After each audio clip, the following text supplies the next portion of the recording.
తెలంగాణ నిండు అసెంబ్లీ సభలో వాళ్ళ రిలేషన్షిప్ గురించి చంద్రబాబు నాయుడు గారు రాష్ట్రాన్ని ఎలా అమ్మకానికి పెట్టారు అన్న వాస్తవాల గురించి ఏకంగా రేవంత్ రెడ్డి గారు అన్న మాటలు. నేను చంద్రబాబు నాయుడు గారి మీద కేంద్ర ప్రభుత్వం మీద ఒత్తిడి తెచ్చి రాయలసీమ లిఫ్ట్ ఇరిగేషన్ ఆపిచ్చిన అధ్యక్ష, సూటిగా చంద్రబాబు నాయుడు గారికి విజ్ఞప్తి చేసిన నేను, రాయలసీమ లిఫ్ట్ ఇరిగేషన్ మీరు ఆపితే మేము ఏదైనా విషయాల మీద చర్చకు వస్తాము, లేకపోతే మీతో చర్చించడానికి అవకాశం లేదు. మొట్టమొదట 3 TMCల పర్ డే అక్రమంగా నిర్మిస్తున్న రాయలసీమ లిఫ్ట్ ఇరిగేషన్ పనులను మీరు ఆపండి అని మేము వారిని క్లోజ్ రూమ్ లో అడిగితే మా మీద గౌరవంతో రాయలసీమ లిఫ్ట్ ఇరిగేషన్ ఆపేసింది అధ్యక్ష. రాష్ట్ర ప్రజలను తన స్వార్థం కోసం ఏ రకంగా తాకట్టు పెడతా ఉన్నాడు అన్నదానికి రేవంత్ రెడ్డి స్టేట్మెంట్లు సాక్ష్యాలు. బహుశా భారతదేశ చరిత్రలో ఇలాంటి చరిత్రహీనుడు బహుశా ఎవరూ ఉండకపోయి ఉండొచ్చు.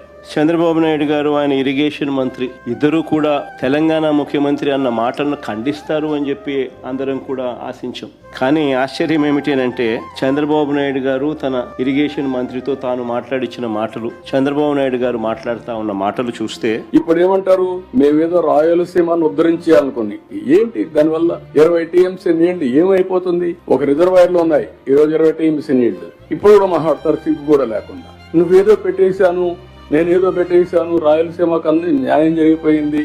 వాస్తవంగా చూస్తే దగ్గర 20 TMC నీరు కూడా లిఫ్ట్ చేయడానికి అవకాశం లేనటువంటి ఎత్తుపోతలు ఇది. ఇక్కడ దాని మార్జిన్ చూస్తే చాలా లిమిటెడ్ గా ఉంది. ఇక్కడ వైఎస్ఆర్సీపీ ప్రచారం చూస్తే ఏదో రాయలసీమకి తీరనటువంటి మార్పు తీసుకొచ్చేటువంటి ప్రాజెక్ట్ గా వాళ్ళు ప్రచారం చేస్తున్నారు.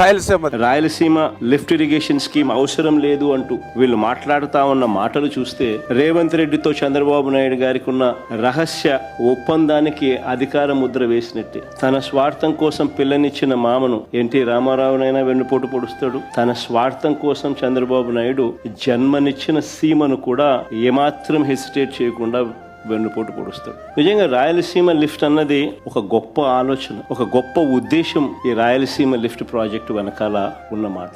కరువు కోరల్లో చిక్కుకుని ఉన్న రాయలసీమ ప్రాంతం, వ్యవసాయం ప్రశ్నార్థకరం అయిన పరిస్థితులు, తాగడానికి మంచినీళ్లు కూడా ఒక్కొక్కసారి దొరకని పరిస్థితి. ఇలాంటి ప్రాంతానికి ఈ రాయలసీమ లిఫ్ట్ అన్నది ఒక ఇన్సూరెన్స్ పాలసీ మాదిరి. రాయలసీమకు, నెల్లూరుకు, చెన్నైకి ఇది సంజీవిని వంటిది.